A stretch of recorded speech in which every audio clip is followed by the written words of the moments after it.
আসসালামু আলাইকুম, সবাই কেমন আছেন? আশা করি ভালোই আছেন। আজকে আরেকটি নতুন ভিডিও নিয়ে চলে আসলাম সেই কক্সবাজারের কিছু মুহূর্ত নিয়ে। আপনারা নিশ্চয়ই বুঝতে পেরেছেন যে আমি আজকে কোন প্লেসে এসেছি। এই প্লেসটা আসলে কারোরই অজানা হতে পারেই না। জায়গাটির নাম হলো মারমেইড বিচ রিসর্ট, আমার সবচেয়ে ফেভারিট রিসর্ট।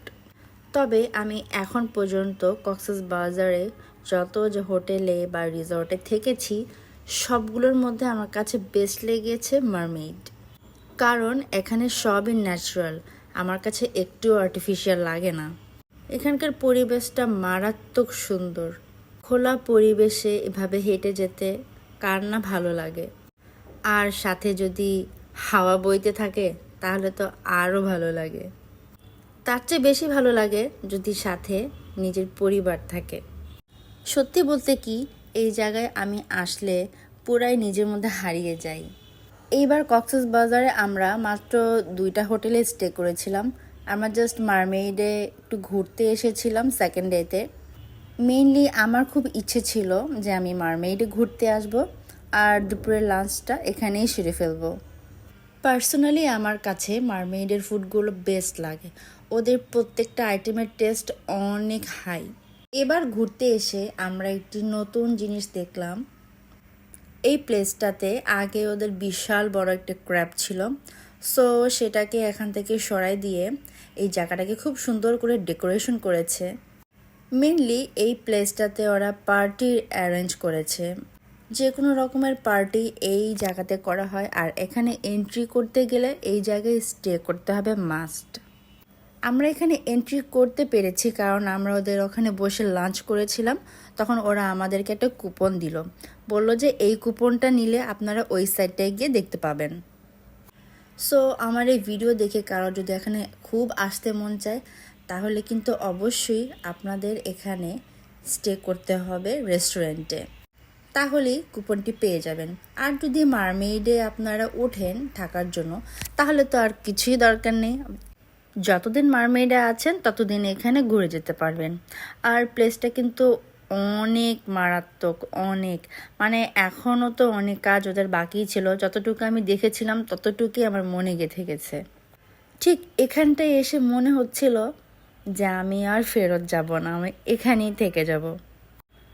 এই ভিউটা আমার অনেক ফেভারিট, অনেক। ঠিক এই প্লেসটায় এসে আপনার প্রিয় মানুষটাকে সাথে নিয়ে যদি সানসেট দেখেন, মোমেন্টসটা আপনার সারা জীবন মনে থাকবে, সারা জীবন। ভিডিওতে আসলে এনভায়রনমেন্ট বোঝা যায় না যদি না আপনি সেখানে সশরীরে থাকেন। আর হ্যাঁ, এই যে আমার ছোট্ট মামনিটা, সে তো আসার পর থেকেই আমাকে ব্যস্ত রেখেছে, আর ওরও এই জায়গাটা খুবই ভালো লেগেছে।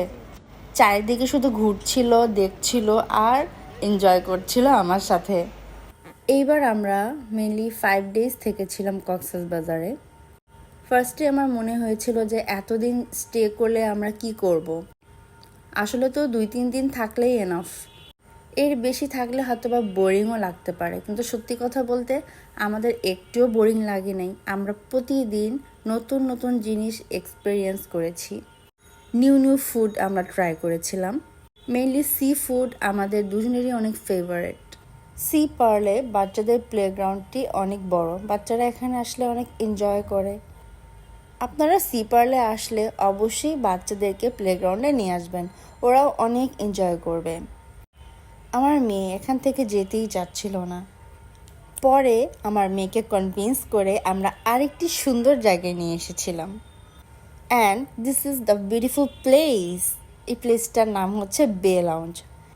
মেইনলি এখানে একটি নতুন হোটেল হয়েছে যেটার নাম হলো বে ওয়াচ। সো বে ওয়াচের ঠিক অপোজিটেই বে লাউঞ্জ। বে লাউঞ্জে বসে আপনারা খাওয়া দাওয়া করতে পারবেন, এনভায়রনমেন্টটা ঘুরে দেখতে পারবেন। বাচ্চা নিয়ে আসলে বাচ্চাও অনেক মজা করবে। প্লাস এখানে সারাক্ষণ গান হতে থাকে, কনসার্টও হয়। বসে বসে কনসার্ট দেখতে দেখতে খাওয়া দাওয়া করা যাবে। আমার ভিডিওটি কেমন লাগলো অবশ্যই আপনারা কমেন্টস করে জানাবেন। আপনাদের কমেন্টস, লাইক এবং সাবস্ক্রাইবই আমাকে অনুপ্রেরণা জাগায়। সবাই ভালো থাকবেন, সুস্থ থাকবেন এবং আমার চ্যানেলটি অবশ্যই সাবস্ক্রাইব করে দিবেন। আল্লাহ হাফেজ সবাইকে।